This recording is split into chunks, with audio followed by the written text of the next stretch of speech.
For years, I'd dreamed of being one of those powerful girls in their shimmering leotards, flying through the air and sticking the landing every time. I'd imagined having medals around my neck, chalk dust on my legs, and a bright smile on my face. More than anything in the world, I wanted to be chosen for the team. And this is an excerpt from the book we're going to talk about today, Courage to Soar by Simone Biles and Michelle Burford. Welcome to Performers, the podcast that takes you into the minds of the world's most extraordinary athletes, coaches and performers. We're your hosts. I'm Dr. Greg Young, and you've just heard from Dr. Duncan Simpson.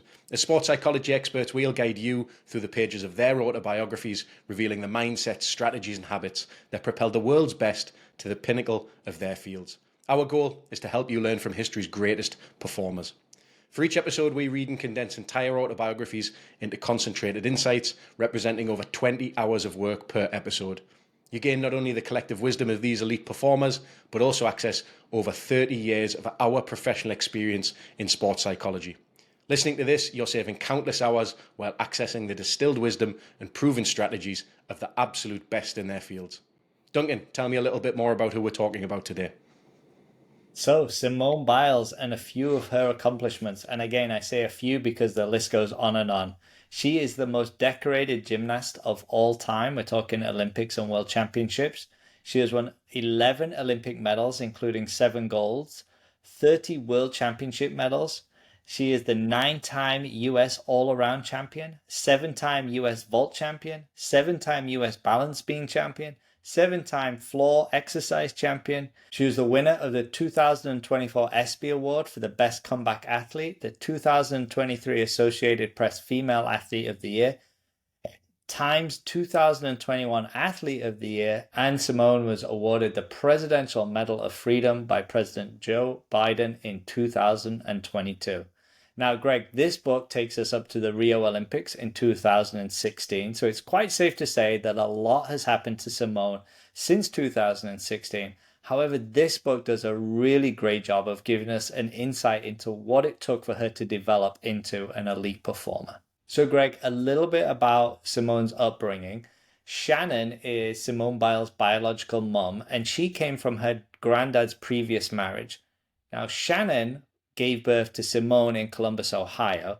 Shannon had grown up with her own mother in Columbus, but as she got older, Shannon had struggled with drinking and drugs. By the time Simone was born in 1997, life with Shannon had become difficult.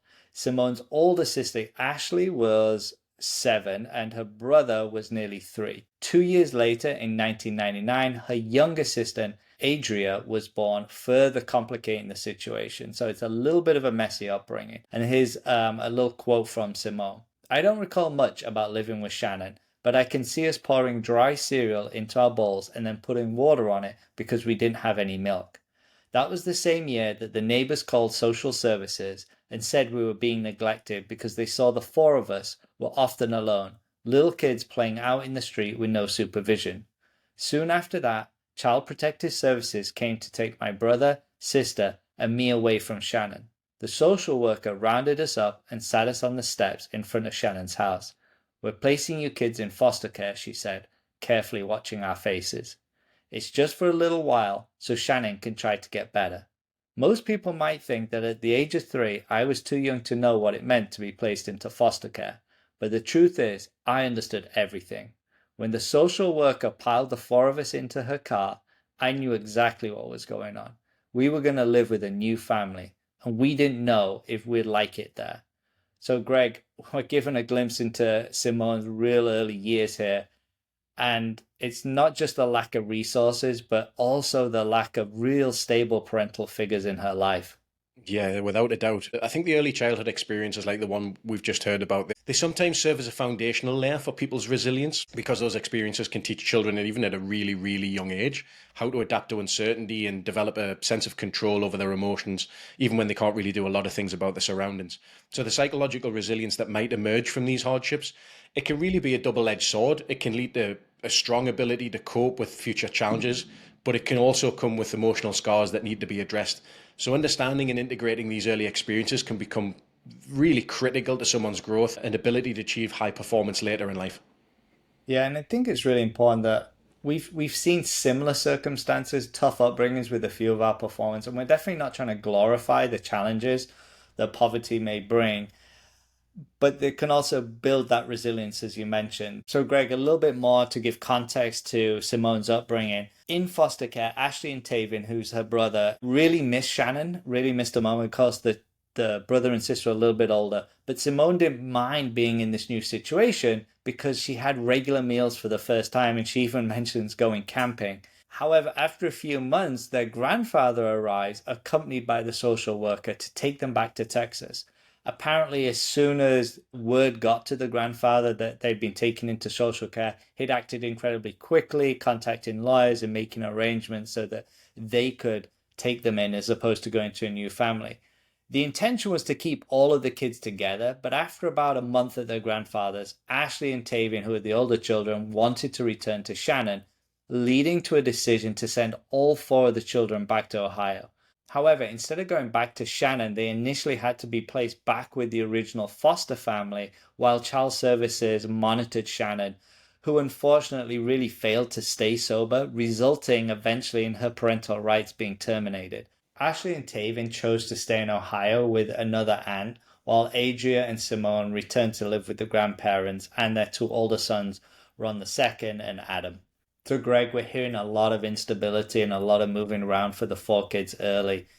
And we have a part in the book where Simone reflects on her relationship with Shannon. And she says, Shannon still calls Adria and me on birthdays and holidays, but we don't have much contact beyond that. Some days I feel a bit sad for her.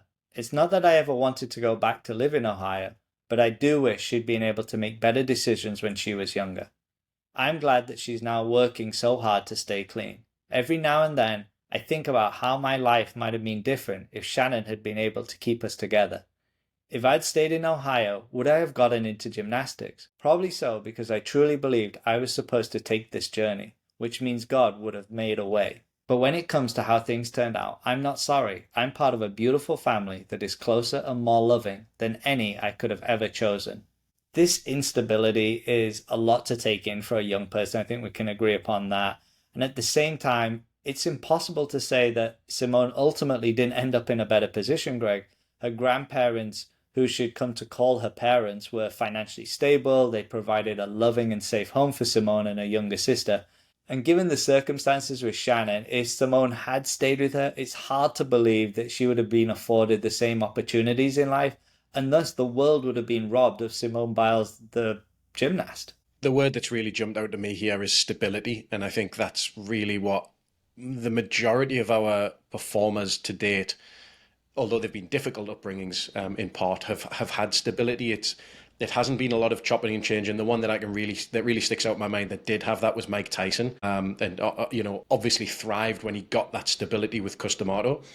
So it sounds kind of like a similar situation here where she's bounced around a little bit, different sort of foster care, and ultimately ended up back with her grandparents that provide that stability. Very, very different to the custom auto situation, but allowed that platform for her to continue her development from. And so a little bit about her early exposure. And at her grandparents' house, they have a trampoline. And she says, I climbed upon a chair beside the window of the girls' room as my grandma was pointing out our beds.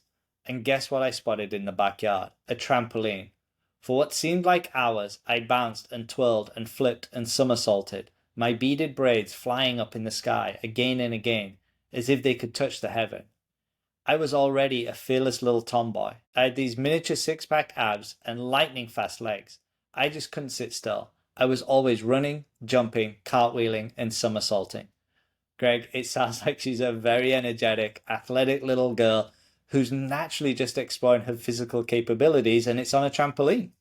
If there's a trampoline in the garden, why wouldn't you be on it? I think this is a really organic way to explore and develop physical literacy. We know that unstructured play is so important in the development of movement and eventually sport performance, largely regardless of the sport. So the other thing this type of activity introduces is the idea of intrinsic motivation, simply doing things for the inherent sake of enjoyment. There's really no goal here, maybe even, you could argue, very little point, just bouncing up and down for hours on end. But there is a ton of self-driven fun here.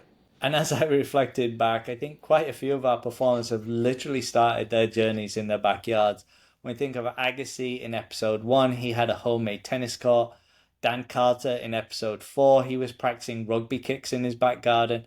Pat Summitt in episode 5 and 6 was playing basketball in the hay barn with her brothers. And in episode 18, which we just had recently, Bubba Watson was practicing his golf game around the hazards of his backyard. So performance and that journey towards elite performance can literally start anywhere. So a little bit here, Greg, about her first exposure to actual gymnastics. And again, it's probably one of those sliding doors moments as we'd expect. So Adam, who is their grandparents' son, he's a part-time teacher at a daycare, which Simone and Aria are actually attending. So he's a part-time teacher while he's going to community college. And there's a day they're supposed to take a field trip. And he says, "Okay, everyone, listen up," Adam said. "We were supposed to go to a farm in the country today, but since it's raining so hard, we're taking you to a tumbling gym instead." Adam was the one who suggested Bannon's Gymnastics for a field trip. The minute I got inside Bannon's, I saw all kinds of equipment made just for my size. Low beams, low bars, and floor vaults that I was eager to try. I watched a gymnast do a back handspring skill on the vault, and I immediately wanted to try out the same move on the kiddie springboard. I let loose, going from one apparatus to another, trying to copy skills I saw the older gymnasts practicing in the gym. Adam remembers that I clambered up that rope and I got to the required 10 feet really fast. And then I looked around and kept climbing. I was like 15 or 20 feet in the air, swinging from the rope up towards the ceiling and laughing. Even as a 6-year-old, I had such crazy upper body strength that it was always easy for me. People at the bottom of the rope were shouting up to me, "Okay, Simone, you're good. Come down now." No, seriously, come down. It was just too much fun. To this day, I love to rope climb. It sounds like we've got the unpredictable weather of Columbus, Ohio to thank for the United States dominance in gymnastics here. I also love that this gave her some models for her to emulate. So exploring on the trampoline in the back garden is one thing, but seeing other people do things opens up a whole new realm of possibilities for her development. And of course, Simone had impressed the gym teachers who were there. And she arrives home from the gymnastics center with a letter inviting her to enroll in gymnastics or tumbling classes at Banyans. And a little bit from Simone's mom, who is actually technically her grandma, but they call her the mom. It says, "Never in my wildest dreams did I think to put the girls into gymnastics," Mom admitted years later. "Even though they would jump on the trampoline for hours on end, the sport just wasn't part of my experience. Growing up in Belize, we'd watch gymnastics when the Olympics came round, and that was all."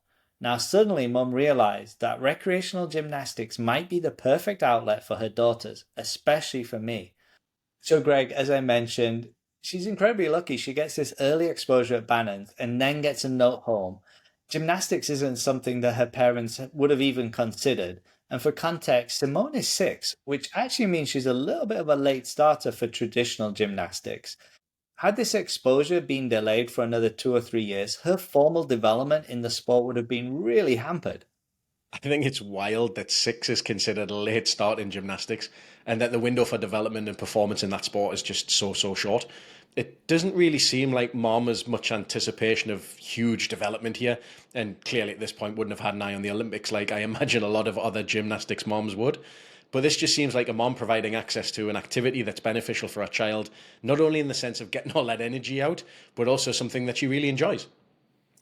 Yeah, you're right. And she continuously says throughout the book how much she loves gymnastics. But this is also a clear case of sport specialization. Simone doesn't even mention participating in any other sports, even at a young age. To get really good at gymnastics, quite honestly, leaves very little time for much else. And if you don't start early in a very technical sport like gymnastics, you'll quickly have a practice deficit compared to your peers. And if you fall behind 2 or 3 years, it's very difficult to catch up. Eventually, we'll hear a little bit about how she starts training 35 hours a week on top of school. So it's a very heavy practice schedule. Sounds almost like a full-time job. No, absolutely, it is. So a little bit more about her early induction, he said. But only a month later, Adria dropped out of gymnastics and joined Girl Scout Brownies instead. She said she didn't like people watching her perform. That wasn't the case for me. I wanted my coaches to see that even though I was small, I wasn't scared to tackle the big skills.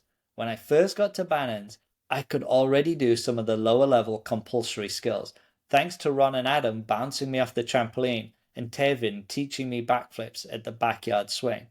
Of course, I didn't have a clue what any of the moves were called, and my form and shape definitely weren't on point. But I did have two things going for me. I was fearless and eager to learn. Luckily, my coaches thought I had enough raw ability to move up quickly through the levels. It helped that I was a visual learner. I could look at someone doing a skill and quickly copy it. I also had an inborn sense where I was as I tumbled through the air. Simone has incredible air balance, Amy told my mum. She can feel exactly where she is in space while flipping and twisting.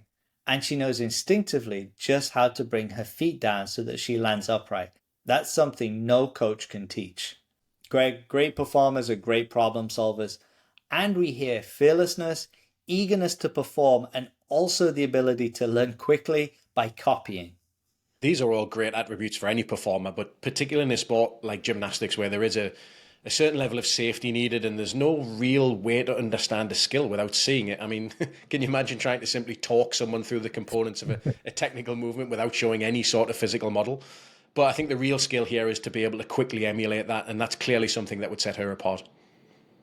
Now, of course, with a sport that's very physical, undoubtedly there's going to be moments where individuals get hurt. Tears spilled from the corners of my eyes. I knew how lucky I was to have escaped with no broken bones, but I'd been truly frightened. I was still on the ground thinking, I'm never doing that again, when I saw Coach Nicole standing over me. Get up, Simone. I got to my feet and wiped my eyes. I was expecting a little sympathy, but clearly I misjudged Nicole. I realized she expected me to get back up there. I'm not doing another giant, I burst out. Come on, Simone, she said calmly. Get up there. Did you just see me fall? Get up there, she repeated. No, I said, crying all over again. I'm not doing it. Yes, you are, she said. In fact, you're going to be doing giants by the time we finish bars today. I'll spot you. I stood my ground, not mounting the bar, and Nicole was losing patience. You know what, Simone, she says? You're going to do a giant right now. You can't make me, I said, crying harder. Nicole reached over and easily lifted my skinny 8-year-old frame, then placed my hands on the bar. At this point, I was sobbing so hard I couldn't see anything. I can't, I wailed. You can, Nicole said firmly as she spun me into a handstand. She held my legs straight up with one hand and held onto my arm with the other, and then she spun me round the bar, and then she did it again and again. The whole time she kept spinning me around the bar, keeping her hands on my arm so I wouldn't fall. I'm going to die, I kept thinking. I can't do this. But while the voice in my head said one thing, my emotions were proving that I could do a giant. When Nicole finally let me dismount, my fear was gone, but it had been replaced with another emotion, anger at being forced to get up to the bar before I felt ready. I glared at Nicole, but she was hardcore. See, she says, you're just fine, Simone. As scared and angry as I was, she refused to let me psych myself out. She helped me see that even after an ugly fall from a high bar, a giant was nothing I couldn't handle. Greg, that's a long section, but I thought it's a quite powerful one because of the chance of injury. But what are your thoughts on the coaching style here? It is a great paragraph. And I think the coaching style here is a somewhat classic example of tough love, where it might seem harsh. It's rooted in the belief that Simone was capable of more than she probably realized at that moment. So the coach's insistence on her facing the fear that she had head on was about really breaking through a mental block and reinforcing resilience here. It wasn't really about the skill itself. So in high performance environments, this approach can absolutely be effective, especially when the coach knows the athlete well and understands their potential. We've talked a lot about that idea of high challenge and high support in pretty much every episode that we've had so far. But it also really requires a strong relationship and in particular trust between the athlete and the coach to ensure that pushing through that fear, it really doesn't lead to long-term negative effects and of course obviously doesn't put the athlete in any more physical danger. Now, right at the beginning, we heard that Simone Biles was a 9-time US all-around champion, but it didn't start that way. Now, every superhero has their kryptonite, and for Simone Biles, her weakness is the bars. And she says, not gonna lie, the only thing I've ever been truly afraid of in gymnastics, apart from letting everyone down, was that high bar. I'm just not good at bars, I complained to Amy one day. Amy wasn't hearing it. You might not feel as sure as yourself on the bars as you do in the other events, but you can still do a great bar routine, she assured me. Then she added, You have the ability to go as far as you can dream, Simone. You're good enough to be a champion all-round gymnast, but you're going to need to master all four events to get there. After that, Amy worked hard to build my confidence on bars. We'd practiced the routines till I was dreaming about them in my sleep. Even though I was now competing in local and state meets against gymnasts who were much older and taller than me, I was starting to win medals regularly. Some of the other coaches worried I was moving too quickly and would get burned out. Don't let her win too fast, they'd say. But Amy didn't see any reason to hold me back.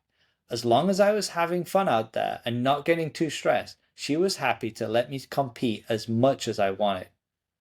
Greg, performance is a set of problems waiting to be solved, and it sounds like she's being guided and encouraged by Coach Amy here, and she's also not being held back, which I think is really important.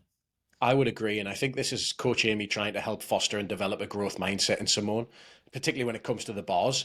So for our listeners, here's a couple of ways that you can do that. So embrace challenges rather than avoiding challenges due to your fear of failure. Those with a growth mindset view challenges as opportunities to learn and to grow. Also, if you value effort over talent, developing this growth mindset really helps to focus on the importance of effort, learning, and persistence. So rather than relying solely on innate talent, this perspective helps individuals understand that abilities can be developed through dedication, hard work, and effort.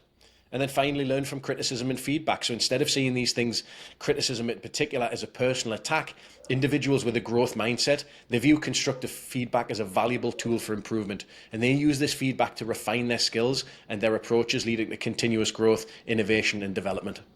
Three absolutely great takeaways there, Greg, and I'll summarize. One, embrace challenges. Two, value effort over talent. And then three, learn from criticism and feedback. Anyone who's listening, rewind, listen to Greg's breakdown again. That was superb. So a little bit about her parents and actually their interactions with the coach. And I think this is really important because we know what a pivotal role coaches and parents play in our performers' journeys. My family supported my gymnastics, cheered me on at meets both at home and away. And now that I was winning more, they began paying closer attention. Simone, Mom said, hugging me after I earned the all-around highest score at the 2008 South Padre Invitational meet. God truly gave you a gift. Yet I never felt as if my parents were forcing me to keep going. Leveling up in Junior Olympic program was completely my choice. In fact, while a lot of other moms came to watch their kids during practice, my mom was never at the gym in that way. Of course, I loved looking up to see her in the viewing area as I trained, but I also enjoyed the feeling that my gymnastics practice was completely my own. There was nothing in me that wanted to stop. In fact, I was already dreaming of performing as an elite level gymnast and making the national team. And although the 2012 Olympics were still 4 years away, I secretly fantasized about going with the team to London.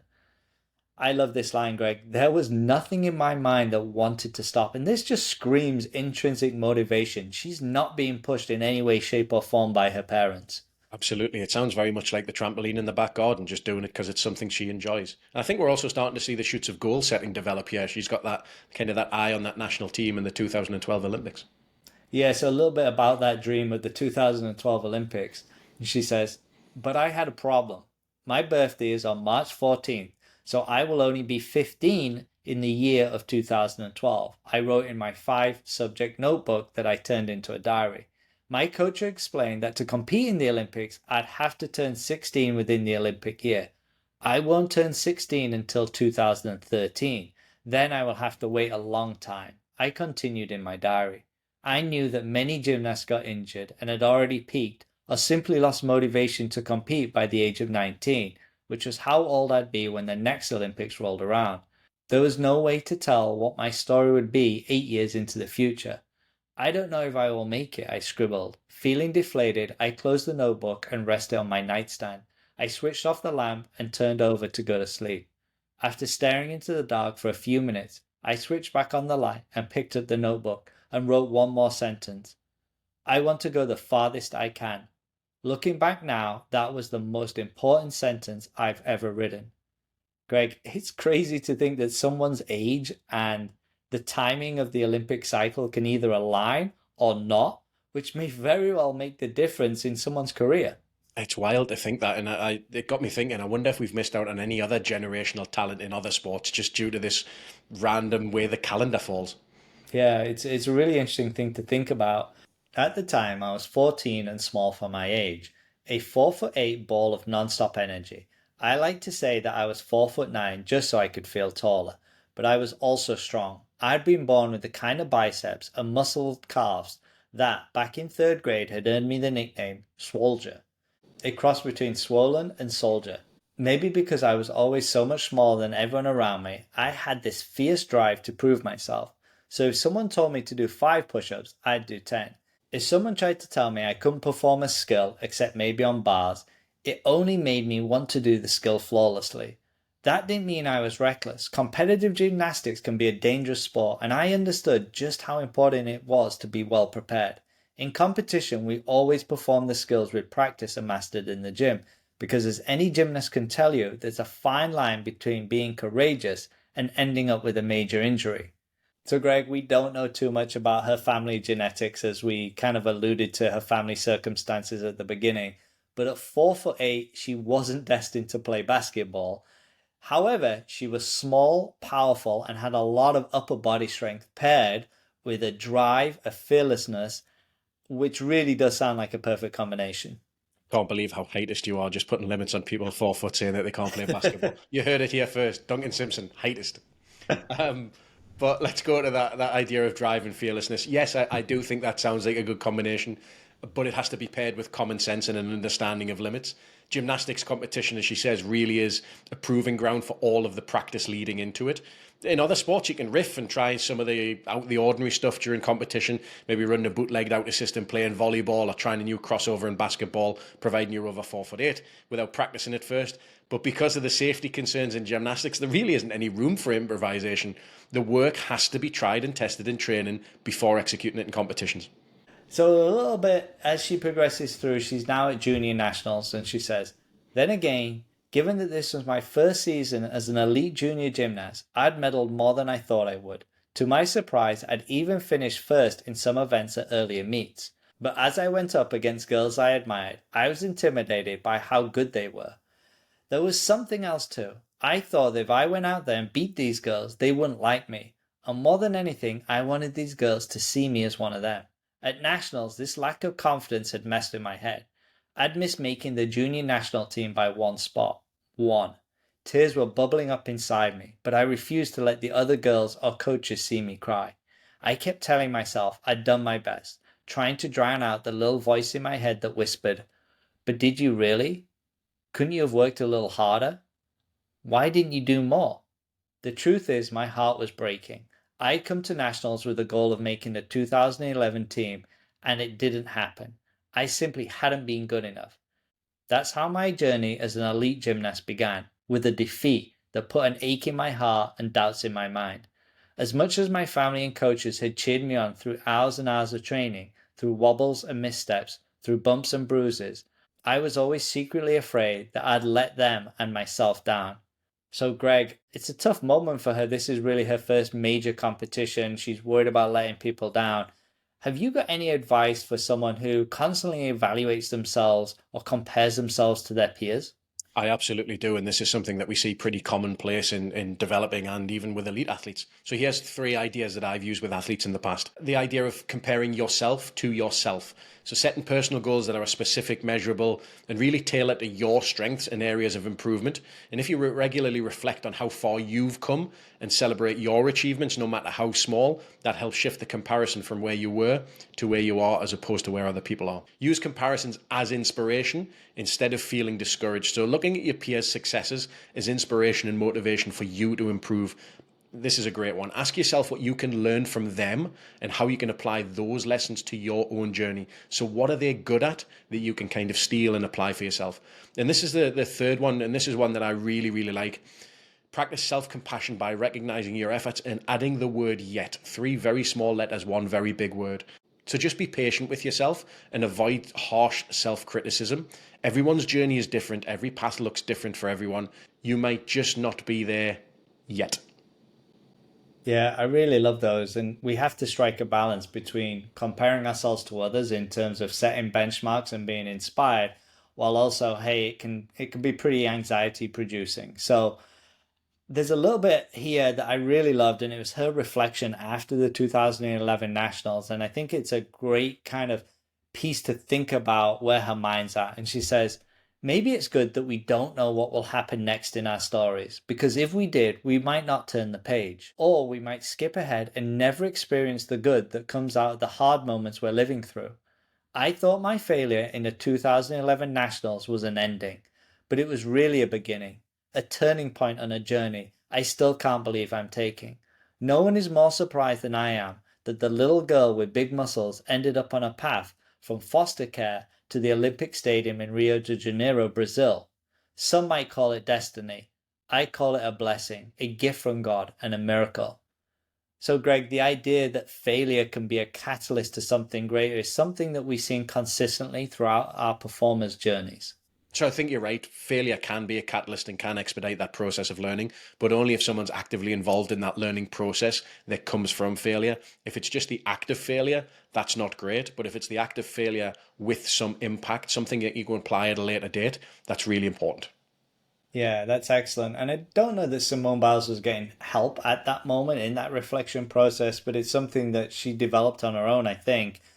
But through this, her support mechanism, which is Amy, her coach, and her mom, are trying to figure out ways to increase her training hours because of the distance that she has to travel each day. And although Amy offers to drive her to practices, her parents ultimately enroll in a private middle school, which is across the street from the gym. So she has to move schools. This allowed her to train from 7 to 9 in the morning, walk to school, and then return to the gym for an afternoon session, which meant boosting her overall time in the gym to 30 hours a week. However, Simone disliked the new school, and ultimately she would end up being homeschooled, which would allow her the freedom to practice up to 35 hours a week. Now, at this time, a pretty pivotal figure comes into Simone's life.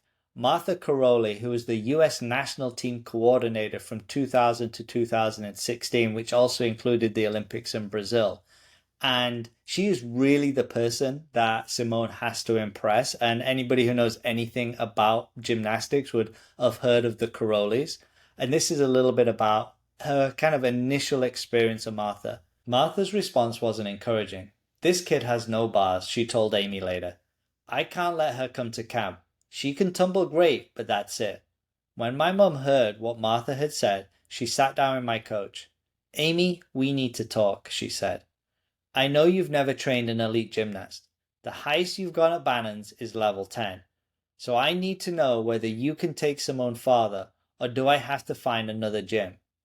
I can definitely take Simone to the elite level, Amy told my mom. But Mama Biles wanted to be sure. So how are you going to do this, she pressed. Do you know the skills needed? Because I'm not going to mince my words here, Amy. You're a rookie at the elite level. But we all started out on this journey together. So if you think you're up to the challenge, then I'll take a chance and put my daughter in your hands. Amy promised my mom that if I ever needed more than she could give me, she'd bring in help from other coaches and even take me to train at other gyms. So my parents decided to keep with Amy, which is the best thing they could have done. Amy and I formed a strong bond over the years, and she felt like family to me. Greg, I think this is really great from her mom here, that she's pressing the coach. Coaches are performers too. And she's saying, look, are you up to this? My daughter has the potential to be an absolute star. Are you up to coaching her to that elite level? It really is good. I think there's a threshold that athletes will reach when they can't go any further. But this is also true for coaches, and that's not a slight on Amy here. But having a frank conversation about the plans and the needs for Simone's trajectory here, that can't be hindered by the ego of any person, including a coach that, well, in the nicest possible way, might be out of their depth. So I don't think there's any problem here with checking the temperature of the situation and having that frank conversation. Of course, Simone continues to progress, and eventually she does get invited to the Caroli Ranch. And a little bit about this place. The Caroli Ranch, which since 2000 has been the official training center for USA Gymnastics women's team, is a 2,000-acre spread in the middle of a national forest. The problem was I'd taken the word camp to heart. I thought the week would be fun and games with some workout sessions thrown in. Boy, was I mistaken. The only bonding our coaches intended on us doing was with the vault table, the uneven bars, the balance beam, and the training floor. Developmental camp at the Caroli Ranch is all about raising your game. You're in the gym from 8 in the morning till 7 at night with a 3 hour break in between. The main gym looks like a training center with coaches for each of its events who drill you on your skills. I was accustomed to repetition in practice, but the atmosphere was more hardcore than I was used to at Bannon's. At the ranch, coaches would help you break down each skill into the basic elements so that you could improve every part of the routine. So Greg, we're going to reflect on this section, but we have to first mention that in January 2018, USA Gymnastics terminated its lease of the Karoli Ranch during the sentencing phase of the trial of Larry Nassar, who was found guilty of numerous acts of sexual assault against young gymnasts, many of which took place at the facility. It is worth noting that the Karolis were exonerated and never charged with a crime, but they were accused of turning a blind eye to the abuse.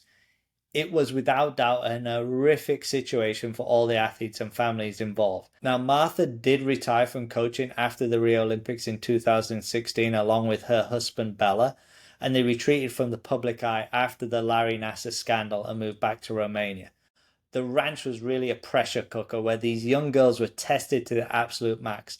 And I'm not arguing that it wasn't effective, but at what cost? Yeah, I think you're absolutely right. There is obviously the backstory and the history and the context here as well. But if we sort of strip all of that away, what was the ranch designed to do? Well, the ranch was designed to be that pressure cooker to ultimately remove all possible distraction away from gymnastics. Like we've talked about a lot of things, there is a shadow side to things, and of course, the shadow side to this one was a particularly heinous one, unfortunately. Yeah, and during the book, Simone doesn't go into the sexual assault allegations, and she definitely puts Martha on a pedestal, and she does really respect her, probably because Martha is in complete control of US gymnastics.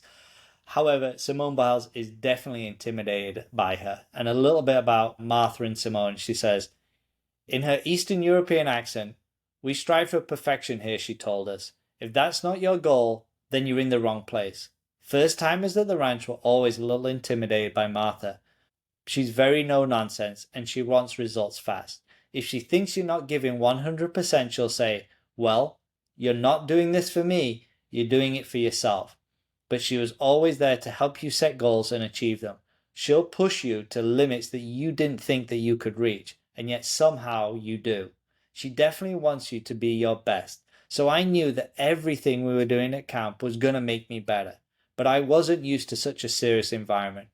Even when hard practices made me cry at Bannon's, some other part of the session would make me break into laughter. It's just who I am. But I had to keep that side of me taped down because laughter at the gym wouldn't have been a sign that I was committed. At the ranch, being committed meant you kept a straight face and did the conditioning drills and worked at perfecting your skills until you thought you were so tired you couldn't go on. And then you worked some more. Let's just say that with all the formality and rigor, I was not a happy camper. Maybe the feeling of wanting everything to be more fun was normal for a 14-year-old, but there was no place for me to express that during the training. So Greg, high performance environments are not often conducive to well-being. There's this idea in pro sport of unacceptable success, whereby success outcomes occur, but the toxicity generated by the process probably makes it unacceptable in many ways, especially when we're talking about minors. So this concept of unacceptable success. With such young athletes, we're talking about their inability to advocate for themselves in general and perhaps voice concern around injuries. And it shouldn't escape us that the US Center for Safe Sport was established in 2017 as a direct result of some of the practices from within USA Gymnastics and the Larry Nassar sexual abuse situation, which, for those that don't know, Safe Sport aims to prevent and respond to all forms of abuse and misconduct, and their trainings are thankfully now commonplace in youth sports in the US. So there was some good that came out of a really horrific situation. Absolutely. And I think safeguards around sport, especially around minors, are welcome and absolutely necessary. So thankfully, due to the extensive and growing bodies of research and coaching education in psychology, sociology, and the physical elements of sport performance, we're able to mitigate, but not really, and sadly, not eradicate poor and suboptimal aspects of coaching and the performance environment itself. Of course, this is always going to be an infinite game, as different sports have different requirements for continuing ed, and some have certifications and different levels to progress while others don't. But with that said, Some people simply still coach the way that they were coached and embrace the, well, it didn't do me any harm way of thinking. While it might be hard to refute that position, often the impacts of such unrelenting environments and practices, they can remain unseen and can have detrimental impacts on individuals long after a sport and career is over. So when it comes to creating the best possible environment and the best practices for coaching, to steal a phrase from Carl Sagan here, embrace science, for it is a candle in the dark. Oh, I like that quote. Another gem from you. Carl Sagan, that world-renowned sports coach. So a little bit more about this elite environment that Simone Biles is in at the moment. And it says, I was starting to realize that if I truly wanted to move to the next level, I was going to have to get used to this intensive style of training. Up until then, gymnastics had been mostly fun and games for me. I had to start seeing it as work too. So, Greg, we're getting a little bit of a darker glimpse into elite performance here. It's extremely difficult, hence why it's elite. But striking that balance between fun and intensity is incredibly difficult, and gymnastics is a notoriously challenging sport. So, with all your years in gymnastics, what are your insights? Well, you're funny you should say that. I did do trampoline as part of my A level in PE, and I think and I believe there is a video out there somewhere that exists. So I honestly find myself uniquely qualified to comment here as a former gymnast myself. Like anything, intensity can be fun if it's framed in the right way. I always challenge coaches to see fun and hard work not as diametrically opposing positions, but things that can coexist harmoniously. So coaches can consider what makes an activity inherently fun for an athlete and look to replicate those elements in tough and intense practices. For me, it's not an either or, it's a yes and.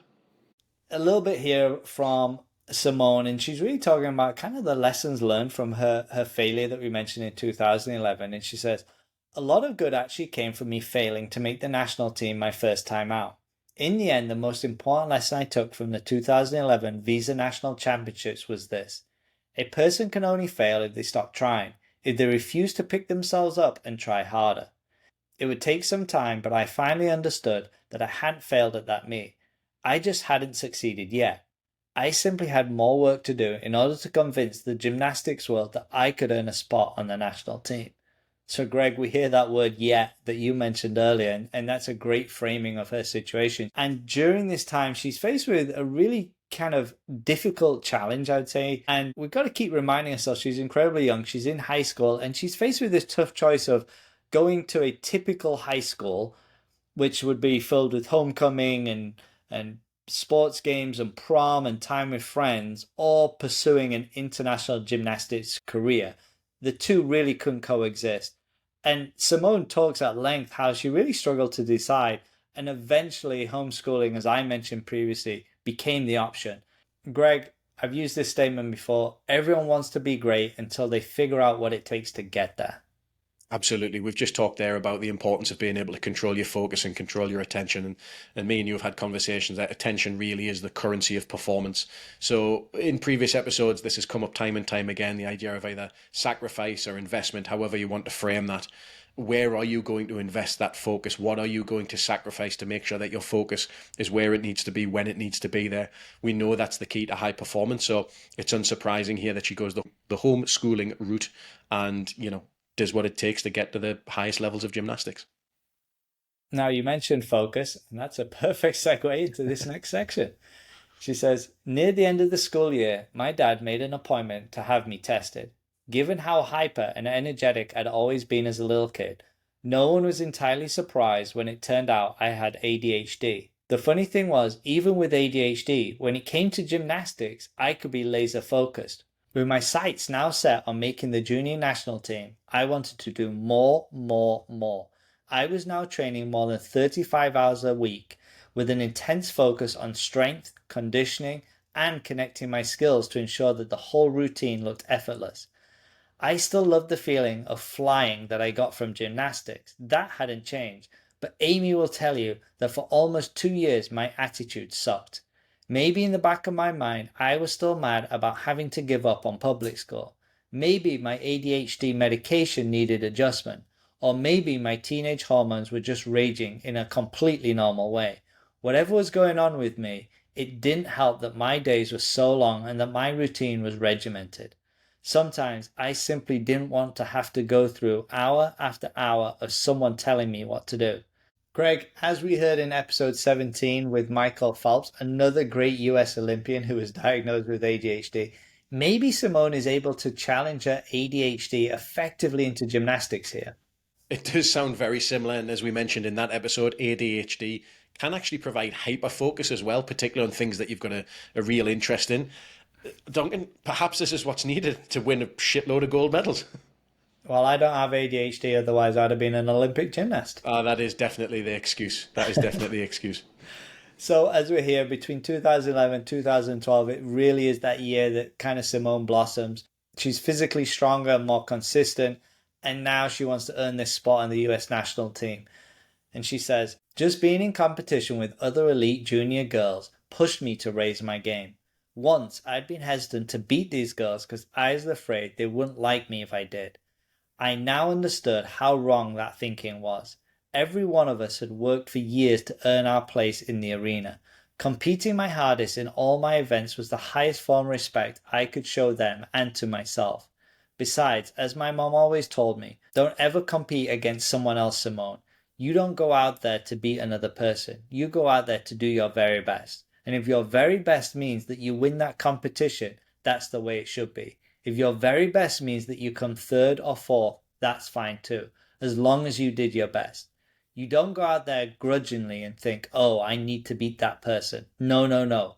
You go out there and be the best Simone you can be, and whatever the outcome is, we'll take it.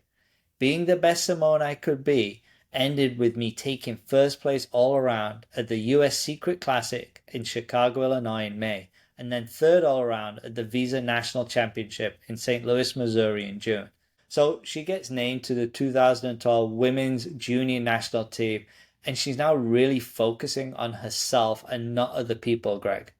Yeah, going back to my earlier comments on comparison, focusing on your own journey is paramount to continued growth, development, and success. And she's starting to really focus on her own journey here. And slowly during this time, she's also then making that transition from the junior level into elite competition, into that senior grade. And she says, on the competition circuit, I was now considered a senior, going up against Olympic stars like Gabby Douglas, Ali Reisman, and Kyla Ross. There was no question I could do the big skills, and yet, as I went up against these talented girls, a part of me wondered if my recent success was a fluke. Get that head screwed on right, Martha had said after my fall off the beam at the America Cup. Her manner had both been stern and kind, as she believed in my potential. It's crazy, but instead of that whole experience pushing me to train harder, I began slacking off in practice. Maybe I was afraid of making an all-out effort and then failing. Worse, what if I kept winning? That was a lot to live up to. Could I really meet such high expectations from everyone? Was I really good enough? For months, Amy and I butted heads in the gym, but my casual attitude didn't show in my competitive performance right away. The truth is, I was as astonished as everyone by my rookie success. Unfortunately, no matter how many times Amy warned, you need to train as hard as you compete, Simone, I seemed to think that I could just turn up during competition and pull a medal-winning performance out the hat. So, Greg, actions express priorities, and what we're seeing from Simone here, there's a little bit of a letdown. She's had some success, and all of a sudden she's not preparing the way that she should be. It's a little bit strange because she clearly doesn't have that much confidence in herself, but it seems on the other side of things, she might have a little bit overconfidence. And what I mean by that is that we might be seeing a little bit of hubris begin to creep in here in the place of confidence. Being able to turn performance on like a tap is pretty unrealistic in high performance. So neglecting practice is a surefire way to encourage failure. I really like that idea of you need to train as hard as you compete. I think that's really solid advice from Amy, and it doesn't seem like she's heeding that right at this moment. And of course, there's consequences. So in a meet in Chicago in 2013, she's up to her floor exercise and she's exhausted and aware that her poor preparation has led to this fatigue. Her coach Amy notices her limping and decides to pull her out of the meet. Despite Simone's protests, Simone then overhears a harsh comment from another coach calling her too fat, which ends up bringing Simone to tears, as you would expect. When Amy tells Martha about the incident, Martha focuses on Simone's lack of preparation, reminding her that she needed to train more seriously to succeed. Motivated by their words, Simone returns to the gym more determined than ever to improve. So, despite this disappointment, there's actually two positive outcomes again from this setback. One is that she then starts getting one on one coaching from Martha. And then two, she starts having regular meetings with a sports psychologist. So, this is a bit about Martha's advice. But you need to own up to your talent a little bit more. Yes, you are very good. And so there'll be expectations on you. But that is not for you to worry about. Because once you're out there on the floor, it's just you and your gymnastics. Nothing else matters. I was hugely relieved that Martha was being so understanding. Afterward, Amy would refer to that meeting at the Caroli Ranch as my come to Jesus moment, because that's when I really started to turn my bratty behavior around. Greg, there's a saying that the judge within rules supreme. I'll say that again. The judge within rules supreme. And for Simone here, she's having that self-reflection that she's really not putting in the effort that she needs, and she needs this one-on-one conversation with Martha to really push her. And she also meeting simultaneously with a sports psychologist, Robert Andrews, who she credits with really helping her find fun and enjoyment, and connects her back to her why of gymnastics, which I think is probably been lost in the recent couple of years with this high intensity training. And in 2013, Simone wins the US National All Around Championship, earning individual gold and silver in all four events. She was named to the US National Senior Team and then later selected for the US World Championship team. And there's a little bit about that section here. And she says, I sometimes wonder if any of these amazing things would have happened if I hadn't crashed at the 2013 Secret Classic. My shaky performance in Chicago had shown me that I needed a serious turnaround in my gymnastics, and I was grateful to everyone who had encouraged me to face my mistakes and focus on the positives. So she also gets selected for the world team, and she says, I got selected for the world team. Being chosen to compete had been a jaw-dropping moment for me, but now I was riding a wave of excitement and fear. I'd been one of 5 girls carrying the banner for my country. Could I handle the pressure? I knew this was my test. I'd have to find a way to manage everyone's expectations in order to keep them from making me feel overwhelmed. I needed to learn how to carry those expectations lightly, like a turtle carries its shell. As Martha had told me when she chose me for the team, Simone, you have nothing to lose and everything to gain at Worlds. Just take it day by day and set a name for yourself. And there's a little bit more about this notion of really kind of staying present, not taking on too much expectations. And she says, I still had moments when my nerves got to me, but whenever I'd start to get anxious, Kylie Ross would remind me, Simone, just do what you do in practice. And before I went out for each event, she'd high-five me and say, just like practice, Simone. I'd say the same thing to her when it was her turn to go up. Just like practice became our catchphrase. As I walked onto the mat to do my floor exercise, I held onto that phrase like it was a lifeline, because I was about to perform a difficult move I'd come up with in practice, a double flip with a layout position with a half twist. Just like practice. Greg, I love that phrase. Very simple, just like practice. Is this where the benefit of repetition comes in? Absolutely. Just like practice, that's a wonderful focus cue. So previous performance is the biggest influence on confidence. Simply put, if you've done something before, you're more likely to feel confident that you can do it again. So one of the pitfalls athletes of all sports fall into is only really focusing on their past performances in competition. Now, athletes spend 99.9% of their time in practice. Competition is a very, very small part of what they actually do. So it would be foolish to discount the successes you've built up time and time again over this long period of time. I think this is really great advice from Kyla. And in 2013, after winning the all-around gold at the World Championships, she ended the competition with 4 medals, 2 golds for the all-around on floor, a silver for the vault, and a bronze for the balance beam. The following year, in 2014, she claimed her second all-around World Championship title, along with a gold on the beam and the floor and a silver on the vault. So she's really now being prolific at the World Championships. Now, there's still a little bit of clash with Martha here, and it's really interesting. I'd love your take on this, Greg. She says, Martha Caroli wasn't always such a big fan of me being Simone. I remember when I did my first few assignments as a brand new national team member. I'd congratulate the other girls after their routines. I was just being friendly. As I got to know some of the international competitors better, I'd hug them when they came down from the mat or high five them and say something like, "You did great," or "Awesome job." Martha took me aside. "Simone, what are you doing?" she said. "You can't go around talking to everybody and cheering and waving like that. It's not how we operate. You have to stay serious and focused here. Just concentrate on your own routine." I realized that Martha thought me being so social with the other girls meant that I wasn't staying mentally in my zone. But over time, she began to understand that what she saw as a distraction was actually good for me. If I focused too hard on my upcoming routine, I'd start to get all nervous and tense. It was better for me to think of competition as an extension of what I did in practice every day. I had to trust that my body knew what to do. What happened was that Martha eventually decided that since I was winning, she'd just let me be myself.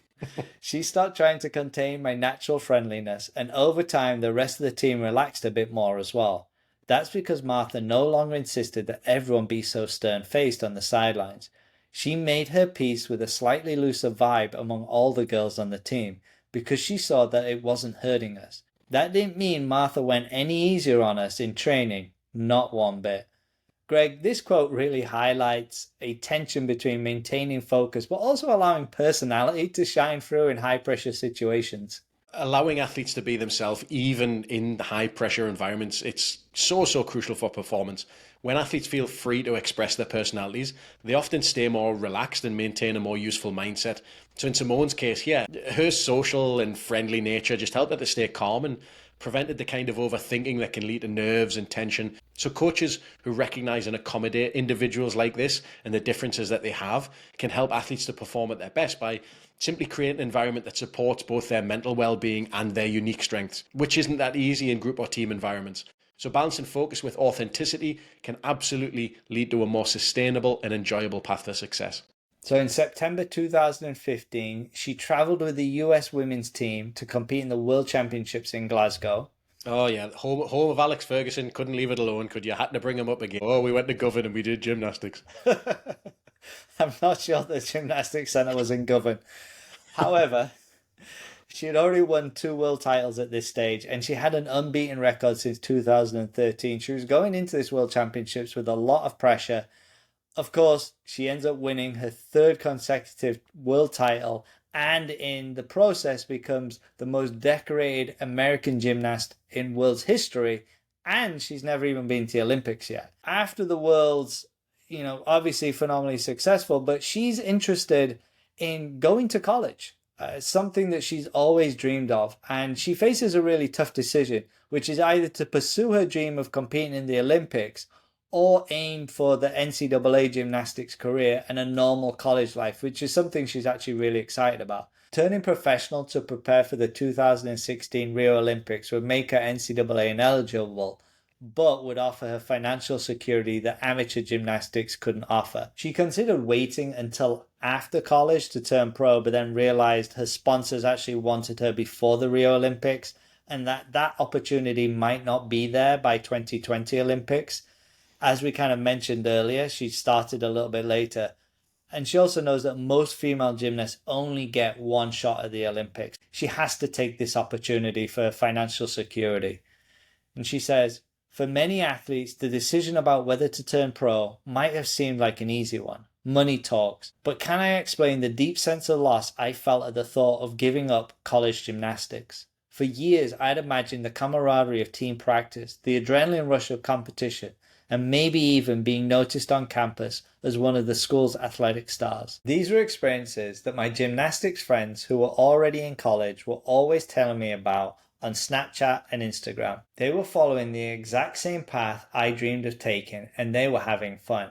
After weeks of agonizing and praying for guidance and weighing my family's loving advice, yes, even Adria's, this is how I finally explained the decision to myself. Okay, Simone, you're giving up on one of your dreams for an even bigger dream that you're chasing, Olympic success, and everything that comes with it, including your face on the cereal box and maybe even your own line of leotards. You're giving up a smaller dream for a bigger one that you may actually have a chance of achieving. You can still go to college afterwards. So in July 2015, I made the decision to turn pro, which meant I had to make one of the hardest phone calls of my life. And for context, she had already committed to UCLA at this time and has to call the coach back up and say, look, I'm not going to come. And she says, once I turned pro, gymnastics became my job. I'd officially started my career. Suddenly, television crews might follow me around in the gym and reporters would want to interview me for stories, and I'd need to express my personality and be gracious and hopefully sound intelligent. And maybe an endorsement contract might require me to show up at a certain number of sponsored events or to tape a certain number of TV commercials to air during the Olympics and afterwards. These responsibilities were nothing new to me. Even before I turned pro, the media frequently interviewed me, and so I was used to performing in front of cameras. The difference was that I now had an agent who could help me manage my schedule. That was a good thing, because the extra responsibilities could sometimes take away from practice time. I knew I had to continue to train hard to do well at meets, because I'd chosen to be the face of major brands, and I wanted to make them proud. At the same time, I had to keep everything in perspective, because in a few years my gymnastics life would be over and the rest of my life would begin. So, Greg, we've used this saying before, you can have it all, but you can't have it all at once. And she has to make that tough decision here. And these are tough decisions, and we saw this a little bit with Bubba Watson in episode 18 after his first Masters win. So he failed to juggle and manage all of the additional obligations that came with his fame and success. That these things can distract away from the primary focus of performance. So honestly, I'm glad she's got an agent here to help her manage these demands, and that's something that Bubba didn't actually correct until after his second Masters win. So going into the 2016 Olympics, what is her goal? Mom had always believed in setting clear goals. Mom, I protested. Not now. I don't want to think about that yet. But the Olympics are almost here, she said. And if you don't think about it now, when will you have time? You have to get clear on what you want to accomplish in Rio before you get there. Just promise me this, Mom finally said. Promise me that you'll do your best. This is your dream, Simone, so go out there and live it with everything you've got. And don't forget to have fun. But after my family left the ranch that evening, I couldn't stop thinking about what she said about me living my dream. For the rest of that week, in the back of my mind, I was reflecting on what my true goals might be for my Olympic experience. So we transition in here, Greg. Spoiler alert, she goes to the Rio Olympics. Well, there you go. Tuesday, August 9th, our team did exactly what we had been training for so many years. We performed almost flawless routines and won team gold. If the all-round win was considered to be the jewel in the crown, the team medal was the crown itself. The main reason we were there. On the podium afterwards, feeling the heavy gold disc around my neck, I felt so privileged to be standing with my teammates. All I could think was, wow, we did it. How long have I dreamed about this? We were all so happy for each other and for ourselves, but our job was only half over. The all-round competition and the events finals were still to come. I wasn't anywhere near finished trying to make my family and my country proud. My heart was galloping in my chest, and it wasn't nerves, it was excitement. I could hardly wait to get into the arena. In fact, the whole auditorium was going crazy, which was a good thing. It's way more nerve-wracking for gymnasts to perform our death-defying routines against a backdrop of silence. I loved the roar of the fully engaged audience, and the crowd in Brazil was one of the best. She has a basically unassailable lead with just one event left, which is the floor, which is her strongest event. Her score is 15.933, which was the highest in the competition. And Greg, she secures the gold medal. So just this little section here. Each day of our competition in Rio went much the same way. Our team hardly made a mistake. When all the contests had been held, all the event finals completed, I had earned 2 more gold medals for vault and floor and a bronze on the beam. I'd nailed every tumbling pass, spinning high in the air. I'd stuck all my landings, capping off my Olympic experience with yet another gold. But I'd been waiting my entire life for a chance to go to the Olympics, and just like that, the experience was already behind me. I remember thinking, I'm a little bit tired now, and I could feel the stress melting away. But underneath it all, I felt a little tinge of sorrow because I realized that everything I'd just experienced was now over. So, Greg, the team was absolutely flawless. And there's this saying, be at your best when your best is needed. And she absolutely nails it. Comes away with multiple gold medals and, of course, silver and bronze. We spend a huge time in sports talking about periodization and where you need to peak. And obviously, when you're in the Olympic Games, peaking at the Olympic Games is the best possible place to do that. So, thinking about all of just the heavy training that her and the team had done at the ranch, it's no surprise that put them in a great position to be successful. And success is exactly what they got for it. And because of all her success, Simone is named as the flag carrier for the US Olympic team at the closing ceremony. And she says, "Finally, our delegation paraded onto the field with me leading the way, a small figure in white shorts and a white shirt, barely visible under the huge banner of our country. At some point during the ceremony, a feeling of peace settled over me. I had represented my country well. I had not wasted the talents and opportunities God gave me, and I tried to be, as my mum put it, the best Simone I could be. That night, as I held the American flag steady, I saw that everything I had been through, all the sacrifices my family and I had made to get to this moment, had been worth it. I wouldn't have changed any of it, even if things hadn't gone my way. I still wouldn't have wished that single moment would be different. Every challenge I'd ever faced had made me stronger and more determined. When I'd failed to make the national team 5 years before, it forced me to commit myself to becoming a better gymnast. And as hard as it has been to give up my dream of attending my high school prom with my friends, the decision to be homeschooled had freed me to embrace an even greater possibility of one day standing on the Olympic gold medal podium with my teammates. Who knew that tiny girl with big muscles jumping on that backyard trampoline would one day hold an American flag twice her size on a rainy night in Rio while the whole world looked on?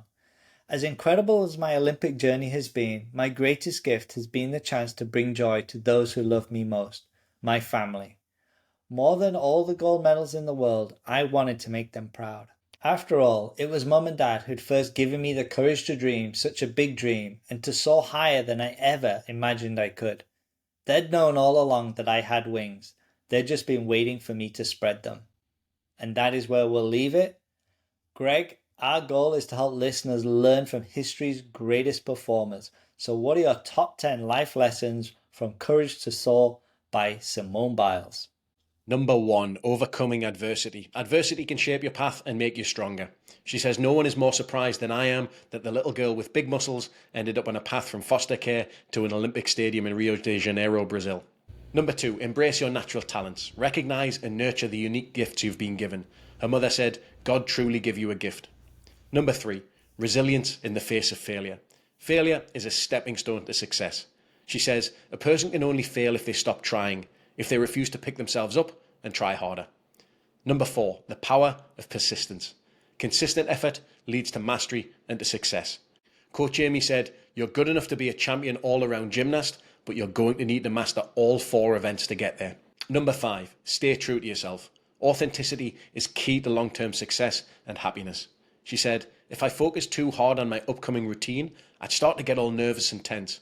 It was better for me to think of competition as an extension of what I did in practice every day. Number 6, the courage to take risks. Stepping out of your comfort zone is essential for growth. She says, okay, Simone, you're giving up one of your dreams for an even bigger dream that you're chasing, Olympic success. And of course, this is when she was explaining to herself whether or not to go pro. Number 7, the importance of strong support systems. Surround yourself with people who believe in you and support you.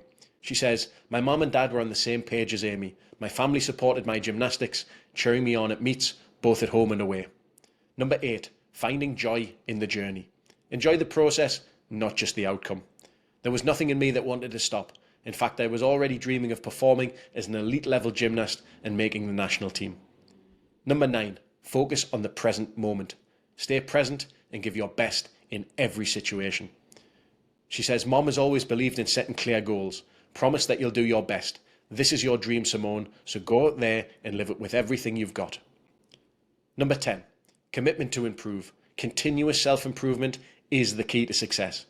She said, I'd had a one-on-one coaching session with Martha and regular meetings with a sports psychologist. And of course, this was adding to her arsenal along with her physical and technical skills.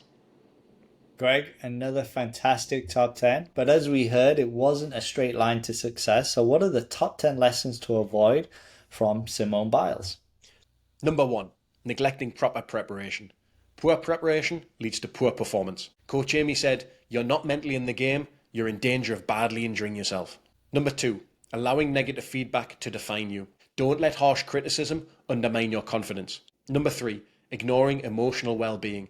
Unaddressed emotional struggles can hinder your performance. She says, I was still mad about having to give up on public school. Maybe my ADHD medication needed adjustment, or maybe my teenage hormones were just raging in a completely normal way. Number 4, overworking without balance. Excessive work without balance can lead to burnout. She says, the repetition was so relentless that instead of feeling sharper, I was actually starting to feel blurry and a little bored. Number 5, letting fear hold you back. Don't let fear prevent you from reaching your full potential. She says, maybe I was afraid of making an all-out effort and then failing. Worse, what if I kept winning? That was a lot to live up to. Number 6, underestimating the importance of rest. Proper rest is crucial for maintaining peak performance. She says, I was so tired I could barely feel my legs. Number 7, losing sight of your why. Remembering your purpose keeps you motivated. She said my shaky performance in Chicago had shown me that I needed a serious turnaround in my gymnastics. Number 8, allowing external pressure to overwhelm you. Don't let external expectations cause you to lose focus.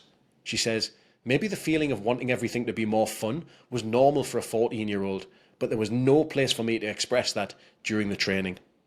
Number 9, overtraining and burnout. Pushing yourself too hard without balance can lead to physical and mental exhaustion. She says, I was now training more than 35 hours each week with an intense focus on strength, conditioning, and connecting my skills. But Amy will tell you that for almost 2 years, my attitude sucked. And finally, number 10, not asking for help when it's needed. Don't be afraid to seek help or guidance when struggling. I'd been struggling, but it wasn't until I started working with a sports psychologist that I found the way to enjoy gymnastics again. Thank you so much for joining myself and Duncan on this episode. If you enjoyed it, we ask just one thing. Share this with 2 people in your network. And we know that this has been happening because we now currently have listeners in over 50 countries. And for that, we're truly grateful. See you next time on Performers.